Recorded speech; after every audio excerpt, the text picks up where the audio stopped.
Administrator Karachi ने action लिया है। KMC मुलाजमीन की पेंशन के लिए सिंध हुकूमत को खत लिखा है। खत में हुकूमत सिंध से मुलाजमीन की पेंशन के लिए 7 अरब 80 करोड़ रुपए की अदायगी का मुतालबा किया गया है।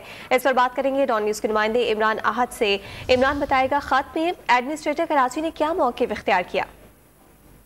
देखिए, बिल्कुल गुज़िश्ता रोज डॉन न्यूज पर खबर नशर हुई थी कि जो पेंशनर हैं, खासतौर पे जो बुजुर्ग हैं, वो बहुत ज्यादा अजियत का शिकार है। इस हवाले से एडमिनिस्ट्रेटर कराची ने डॉन न्यूज की खबर पे एक्शन लिया है और फौरी तौर पे एडमिनिस्ट्रेटर कराची ने पेंशन की रकम के लिए सिंध हुकूमत को एक खत लिखा है, जिसमें महकमा लोकल गवर्नमेंट से मुतालबा किया है कि हुकूमत सिंध ने 7 अरब 80 करोड़ रुपए की अदायगी का फैसला किया था। सिंध हुकूमत की काबीना के इजलास में ये फैसला हुआ था कि पेंशनर्स जो हैं, KMC के DMC के जो पेंशनर्स हैं, उनको 7 अरब 80 करोड़ रुपए दिए जाए। जबकि सिंध काबीना के फैसले के बाद वज़ीर आज़म सिंध ने भी अप्रूवल दी थी कि फौरी तौर पे ये पैसे जो हैं वो KMC के हैंड ओवर किए जाएं ताकि पेंशनर्स जो हैं उनको पेंशन अदा की जा सके। मगर सिंध काबीना की जानिब से रकम की मंजूरी अब तक नहीं हो सकी। इसी हवाले से उनका ये कहना है कि डॉन न्यूज पे खबर भी नशर हुई, उसके बाद दोबारा एडमिनिस्ट्रेटर कराची ने फौरी तौर पे जो है वो खत लिखा है और खत में